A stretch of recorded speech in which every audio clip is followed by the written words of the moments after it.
दोस्तों आज ऐसे टॉपिक पर बात करेंगे वो यूजुअली छुप कर होता है और आपको बहुत लेट से पता चलता है। वो है ऑस्टियोपोरोसिस। ऑस्टियोपोरोसिस क्या होता है? इसमें हड्डियाँ आपकी पतली हो जाती है, कमज़ोर हो जाती है और इजीली ब्रेक हो सकती है। लेकिन अच्छा न्यूज़ ये है कि आपको अगर इन 7 साइंस का पता हो तो आप इजीली पता कर सकते हैं कि आपको ऑस्टियोपोरोसिस है या नहीं है। सबसे पहले आप ध्यान रखिए कि आपको फ्रीक्वेंट बैक पेन हो सकता है कि आप थोड़ी सी भी एक्टिविटी कीजिए या थोड़ा चलिए कुछ किए तो आपको बैक पेन हो जाना, ये ऑस्टियोपोरोसिस की निशानी है। दूसरा है लॉस ऑफ हाइट। आपने कई मरीज़ देखे होंगे जिनकी उम्र ज़्यादा है, 70-75 की उम्र है, तो उनकी हाइट उल्टा कम होती जाती है क्योंकि वर्टिब्रा कोलैप्स होती रहती है। तीसरा आपका पोस्चर स्टूप हो जाना, मतलब 70-75 के साल पे आपने देखा होगा कि कई मरीज़ ऐसे आगे झुक जाते हैं, तो ये भी एक ऑस्टियोपोरोसिस की निशानी है। चौथा आपकी हड्डियाँ जो है वो इजीली टूट जाना, मतलब कि छोटी सी चोट लगे ना तो भी फ्रैक्चर हो जाना, ये भी ऑस्टियोपोरोसिस की निशानी है। पांचवा आपकी ग्रिप स्ट्रेंथ कम होना, मतलब कि आपको कोई भी चीज़ पकड़नी है तो उसमें स्ट्रेंथ आपको कम लगे।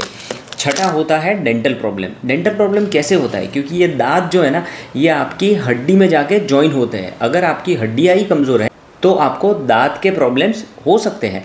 और सातवां है कि आपको पिंडली के जो मसल है इसमें क्रैम्प्स होने लगना या फिर आपके नाखून जो है वो इजीली टूट जाना, ये भी कैल्शियम डेफिशिएंसी की एक इनडायरेक्ट निशानी है। तो इसके रिस्क फैक्टर क्या है ये आप सबसे पहले जानिए। अगर आपको ये 7 साइन पता है तो आपको ऑस्टियोपोरोसिस तो इजीली डायग्नोस आप कर सकते हैं। अब इसके रिस्क फैक्टर क्या है ये आप जानिए।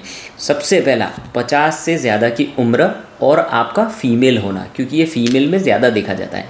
दूसरा डायबिटीज़ के जो भी मरीज़ हैं इनमें ये हो सकता है। थायराइड की बीमारी हो जिनको भी उनकी मेडिसिन चल रही हो या फिर स्टीरॉयड की दवाई चल रही हो तो भी ये हो सकता है। चौथा होता है कि आपको स्मोकिंग की आदत है या फिर अल्कोहल की बहुत लंबे से आदत है तो भी ये हो सकता है। और लास्ट है कि आपका बैठे रहने की आदत, आपकी अगर सेडेंट्री लाइफस्टाइल है तो ये डेफिनेटली हो सकता है।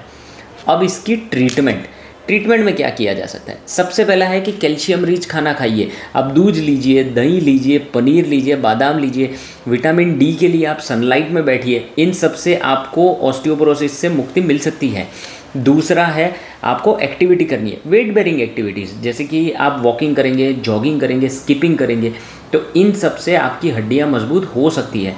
तीसरा हैबिट्स बंद करिए, आपको स्मोकिंग, अल्कोहल और बैठे रहने की आदत ये बंद करनी चाहिए।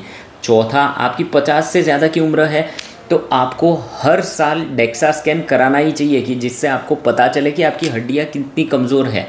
और पांचवा कि कोई भी ऐसी चीज़ घर में मत रखिए कि जिससे आप गिर सके, मतलब कि लूज कारपेट है, थ्रेड है या फिर स्लीपर्स आपके टूटे हुए, ये सब मत रखिए कि जिससे आप गिर सके और उससे फ्रैक्चर हो।